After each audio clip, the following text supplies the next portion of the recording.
Hey, it's SickBoy from the Gaminganarchist Collective, and welcome to the Anarchic Guide for November the 27th, 2013. Well, Phil Spencer's been doing his PR porcupines all over again. He was referring to Ryse, and when being asked in an interview with Kotaku, they asked him with regards to why Ryse is 900p and not 1080p natively, being as that it's designed specifically for the machine, and obviously that's what you would be expecting.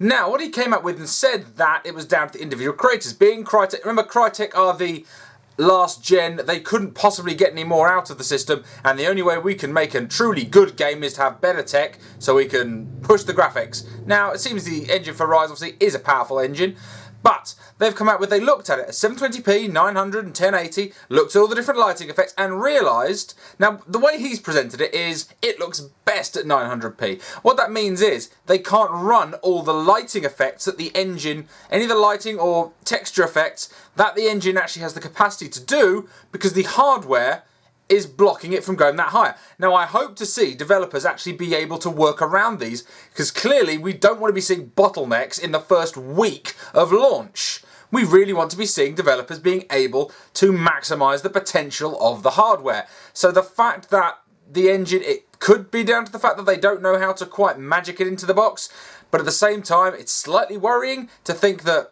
with regards to all of the issues such as the lighting effects and the water effects and what have you, that they couldn't actually run that at 1080p because the machine can't actually handle it. They didn't actually manage to get a decent enough frame rate or graphical fidelity at those higher resolutions. So when he comes out and says things like, it's better at this resolution, what he means is they can't run it higher. Well, I have the unfortunate duty of being on rumour control here, because earlier today it was announced and rumoured that Sega had just copyrighted Shenmue 3, that they'd registered that as a new title. Not true, I'm afraid. Sorry, it's not true. It was a hoax. Somebody, because today was the 15th anniversary of the release of the Dreamcast, and I think Shenmue was actually a launch title for that. And so someone was having a laugh at our expense. A lot of people got excited, and I wanted to just put it in here because a lot of people still seem under the impression that it has been registered, it is a thing. As of right now, it is not a thing. There is no plans as far as anyone has been seen publicly to make a Shenmue 3. Well, there's some more information that's come to light with regards to the NSA, Prism and US software companies. So just to be aware that those companies that have direct access, the large companies that have direct access where data goes straight via Prism into the NSA, those will be Microsoft, which includes Skype, Google, Apple, Yahoo and Facebook. All of those companies, the data is directly available to the NSA. Now, there are a few bits of interesting information in this article from The Guardian that is linked in the description field as to what you need to be aware of if you're interested, if you are concerned for your personal privacy. First thing is, if the NSA has a 51% feeling that you are not an American citizen or you are not in America, they can just look at your stuff. That is a clear thing that they said. If they're over 50% sure, they can just go in anyway. If they have any kind of level of certainty that you're an American citizen or you're living in America, they need to have a warrant, but that warrant seems to be a pretty easy thing to get hold of.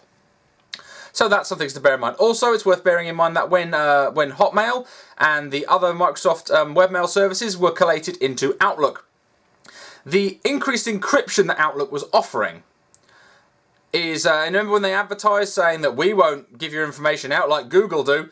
Well, in fact, the encryption was given to the NSA prior to the rollout of the software. Now, in their defence, in these corporate entities' defence, they have said that they are actually legally compelled to do what the NSA wants. So the NSA says, give me the data. They can't actually say no. They have argued, obviously, that their terms of service need to be updated in order that their customers legally have the understanding that they will share with, obviously, the information also says we will share with approved third parties and you are okay with this. So they obviously want to cover themselves legally, and it doesn't seem that they're too keen to bring the information forward. However, they are under a complete legal obligation by the US government to offer up your data via Prism to the NSA at request. So just so you are fully aware of that, the detail, there's a lot of points and information, particularly about the fact that Skype calls are directly fed through Prism into the NSA. So if you have any concerns and you are the sort of person who really doesn't want to see government officials going through your emails and what have you, these things, the information's there, and you can make decisions for yourself how you want to protect your information. Well, a nice little win for gamers. Ubisoft and EA have both dropped their prices of digital games on the PSN in order to match it with the Xbox One. So that's good news for consumers. However, I still strongly recommend digital gaming on consoles, unless it is a massive price cut, is an absolute false economy and it costs way more than buying things on disc. Do not be tricked into wasting your money on something where you get a much better deal and pay less money for it. But Ubisoft came out and they explained the issues with the discrepancy. And the fact of the matter is that both platforms essentially have a calculation as to how much your product's going to cost. And there's licensing fees, there's platform fees, there's the different taxes on the sales. So there's a large number of calculations they have to do on behalf of both, which technically means that both machines offer different profitability. So if they came in at the same price, they would make different profit from each machine, which tends to suggest that Sony is making that little bit more money than Microsoft off digital games, meaning that the publishers put their prices up in order to make the profit margins that they want. Now, this just goes to show that it is not just greedy publishers that are the ones keeping digital prices up. Clearly, the platform fees are too high. I mean, frankly, if you're paying more for a disc than you are for digital, it's fucking insane. I mean, that alone, you should at least save a proportion of money on the transportation and on the actual physical disc and case itself. That should at least just be slashed off the price. And the remainder of other things should well be the profit, because you haven't got to pay for staff in stores and things like that. There is a much larger profit margin in digital, so it should reflect that in the price. However, it does suggest that there is a discrepancy between the two platforms as to which is actually offering the better returns to the publishers. So we, again, as consumers, need to keep on this and not fully embrace any form of digital future unless, for example, platforms like Steam offer huge discounts. Incidentally, the Steam sale started today and titles are on 75% off, 85% off, flash deals much lower, where it actually makes sense to buy a digital game. You still don't own it in a traditional sense. I know you can play it offline, I know there are reasons, but ultimately it's not the same as having a disc. But if I'm paying an absolute fraction of the price, to me, I don't mind. I don't mind spending £10 on a game worth 40. That's not a big deal to me. So, again, make the choice and be hard on yourself. If you have to go without because you will end up much better off in the future. Right, well, batten down your hatches, PSN users. Last week there was an update for your PSN password for some users. Due to irregular activity. The same thing has now happened on the US PSN. Now, this is an early warning signal that there may well be another hack attempt on the network. I hope both companies have learnt their goddamn lesson. Sony took a massive hit in PR when they were hacked before, and they spent a lot of downtime in order to shore up the security in order to make us feel as consumers and they're protecting our data. Obviously, their corporate data was fully protected behind stone-clad firewalls, and ours was clearly in papier-mâché in the river. But, as things stand, be aware. So make sure you've got a good password, make sure you have a unique password, and make sure, for your own safety, disassociate any credit cards you may have saved on there, just on the off chance, because if this comes out to be another hack, you do not want to be open to be taken advantage of and have to spend your time and money trying to chase your own money that's been stolen due to their incompetence in online security. Right, if anyone wasn't sure if Rovio had jumped the shark, they certainly have now. Now, Angry Birds Go, the kart racer due to come out in a couple of weeks, has had its little soft launch in New Zealand. And it turns out the microtransactions for this game, that incidentally have advertising on as well as the microtransactions, that you can pay up to £70 for a kart. Now, that's over $100. That is over $100 for a fucking kart in an iOS kart racer. Jesus Christ. there is a real issue with microtransactions, and it seems to be linked with the next-gen launches, that all of a sudden the floodgates have gone absolutely open, and we are now getting drowned in ridiculous shite. Because this isn't the first. It's not the only microtransaction story I've got for you today. But Jesus fucking Christ, Rovio, are you serious? Now, they've said they are very aware of how the media and the public take this, and they will look to tweak things. Tweak things? Motherfucker, you do not have £70 carts. And they've said, so in New Zealand dollars, they're saying, do you want to purchase the special edition for 125 New Zealand dollars? What? Get fucked. It's a kart racer on an iOS game. The fact that the game itself is riddled full of, you have energy boosts that you can use a couple of times for free, and then you have to start paying for them. You bunch of fucks. You've already got one plushie for every 3 people on the face of this earth. You've already got something like 1 billion people have played Angry Birds. And holy shit, why the fuck are you coming out here being so fucking greedy? I mean, Christ almighty, don't you make enough off your one IP? I mean, Angry Birds is a nice, twee little game, but the fact that you've built an enormous empire of what is a pretty good indie iOS game, and it's turned into a fucking monster. Certainly when you look at £70 for a fucking cart. Get bent. Well, I did say I wasn't done with microtransactions. This has all come down today with regards to Microsoft. A lot of people have been commenting on it, and the Forza 5 microtransactions have become much more public now. I wasn't really aware of the true extent that they were going into the microtransactions. It's all over the press today. The microtransactions in Forza 5 are an absolute fucking joke. You should not, under any circumstances, be supporting this kind of practice. If you are a fan of the game series, if you are a fan of the Xbox, you would be a complete fool to yourself to support these business practices.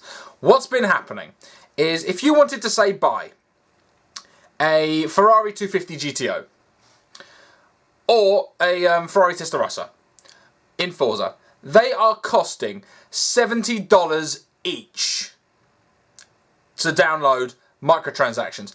Now, you can buy them with in-game currency. When you play the game, you earn in-game currency for races. Your driver can race against other people, and that earns you currency as well.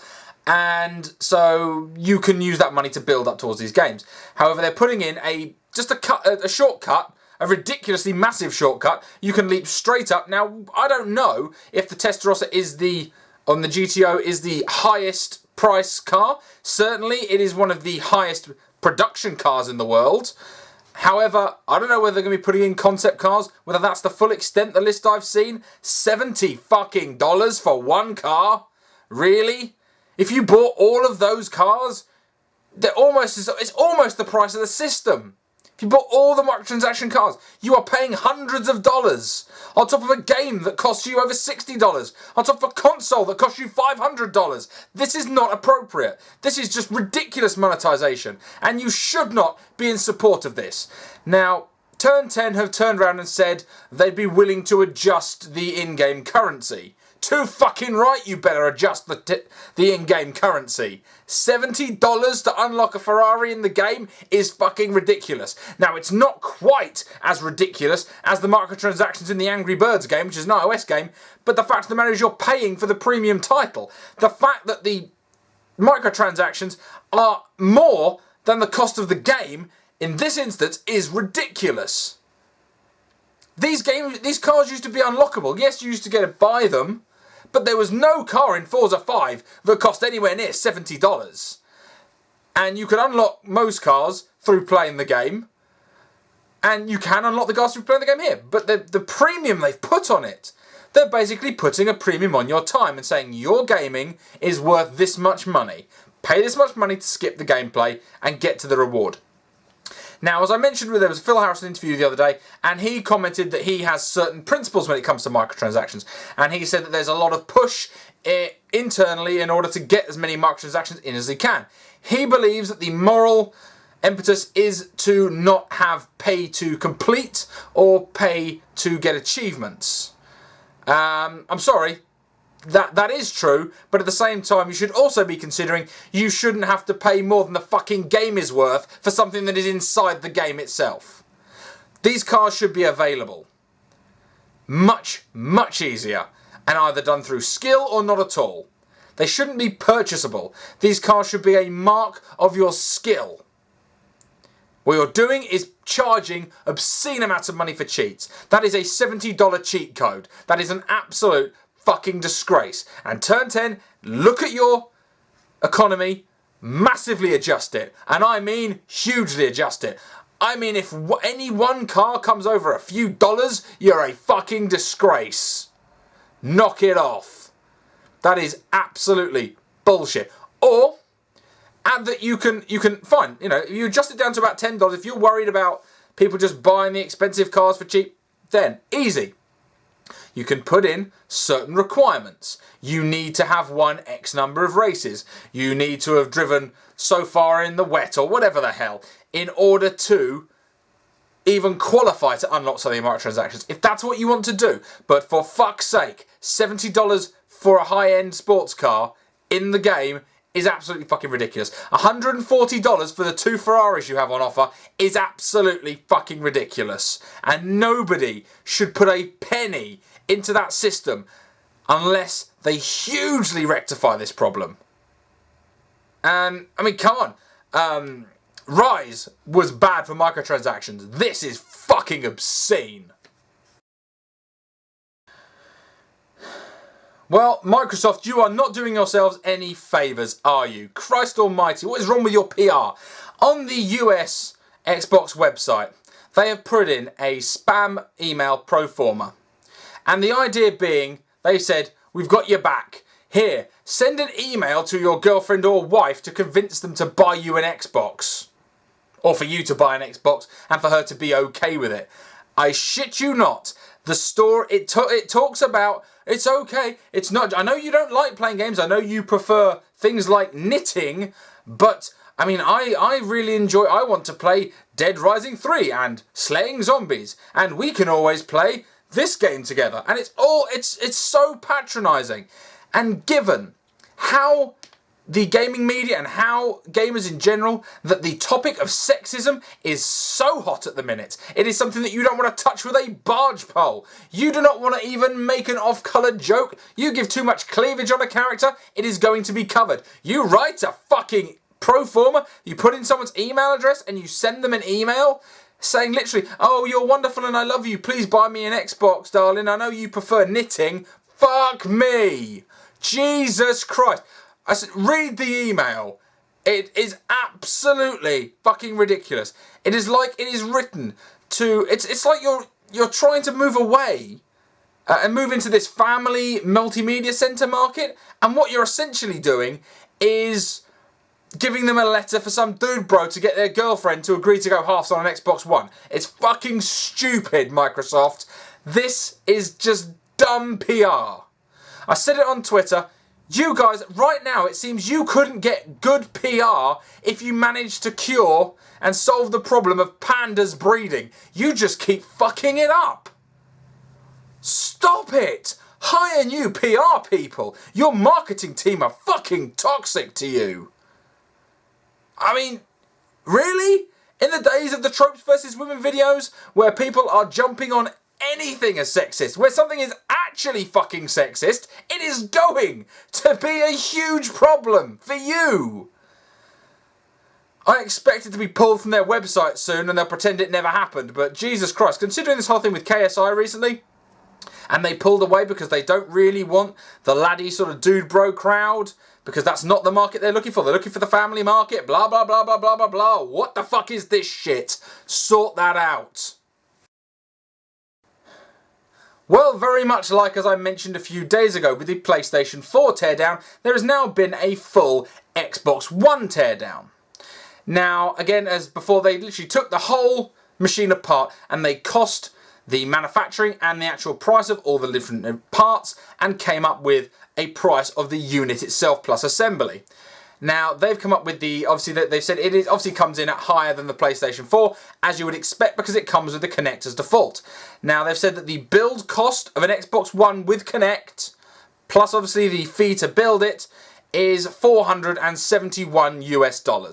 That means that per machine they're making a profit of $29. Okay, so about $28.99. So that is a substantially higher profit margin than the PlayStation 4. They are making, the PlayStation 4, I believe it was making $14 per unit, between $14 and $18, I can't remember off the top of my head.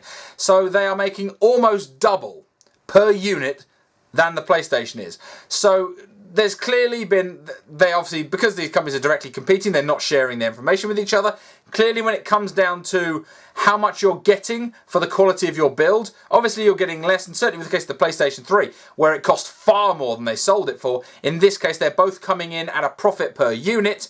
However, when it comes down to what is the lowest profit margin, it seems that Microsoft are making more money per unit for the Xbox One. So for that obviously means that not only is it the more expensive machine, if money's a factor to you, also when it comes to the actual pricing, that the margins are that little bit higher, so you are actually getting less bang for your buck.